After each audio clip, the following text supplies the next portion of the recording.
Hello បងប្អូនចានេះមកពិសេសមានញ៉ាំងើមានជាមួយនឹងជ្រក់តកួនហើយនឹងម្ទេសផ្លោកចាមកហូបតាមបែបជនបទគឺមានតែប៉ុណ្្នឹងឯងបងប្អូនគឺថាអ្វីដែលយើងអាចធ្វើខ្លួនឯងបានយើងធ្វើអញ្ចឹងណាហើយនេះតើបងប្អូនឥឡូវទៅមើលផ្ទាល់វិញមើលពីចម្ងាយចេះអត់សូវច្បាស់នេះបងប្អូនម្ទេសជ្រក់ជាមួយនឹងតកួនរបស់យើងថ្មីតែមកជ្រក់ថ្ងៃហ្នឹងឯណាបងប្អូនតាគ្នាគឺទឹកគេនៅថ្លាល្អមែនតែននៅមើលគេឡើងជូរទឹកគេឡើងរៀងពណ៌សជាងនេះបន្តិចហើយសំខាន់យើងធ្វើញ៉ាំខ្លួនឯងចេះគឺយើងចង់ញ៉ាំរសជាតិបែបណាយើងដាក់តាមចំណង់ចំណូលចិត្តហើយយើងរក្សាអនាម័យបានល្អទៀតហើយដាក់ចេញមកដឹងតែស្រួយបងប្អូនស្រួយខ្ញាប់ហើយអញ្ចឹងបើសិនជាយើងមានវិធីធ្វើអញ្ចឹងគឺ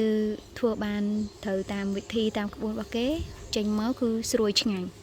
ហើយញ៉ាំបានជាមួយនឹងត្រីអាំងអីគឺចាប់ជាតិគ្នាល្អណាបងប្អូនតាគ្នាឬក៏បើសម្រាប់ខ្ញុំអត់មានត្រីអាំងក៏បានដែរញ៉ាំតែជ្រក់នឹងជាមួយបាយញ៉ាំតែទេលេងក៏ឆ្ងាញ់ដែរបងប្អូនសម្រាប់អ្នកដែលយើងចូលចិត្តអញ្ចឹងណាត្រូវប៉ាន់តែម្ដងអូយល្អបងប្អូនណា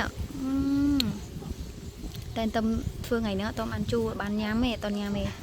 ហើយឥឡូវនេះគឺថាមានញ៉ាំងើទៀតគ្រុចញ៉ាំងើនេះធ្វើយូរដែរហើយប្រហែលជាអាចនឹងជូរល្មមចាបើអាចនឹងជូរល្មមឬក៏អត់តន់ជូរ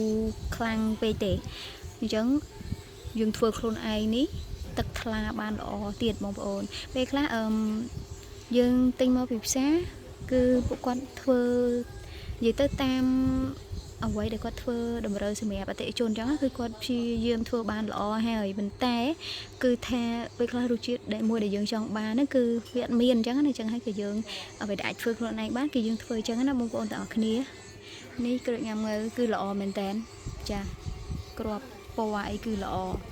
សាច់ទឹកអីគឺល្អណាស់ចាបងប្អូនទាំងអស់គ្នានេះ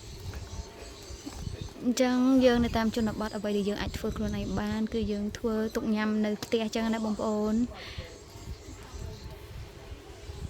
នេះគឺយើងសម្រាប់បើកម្លាំង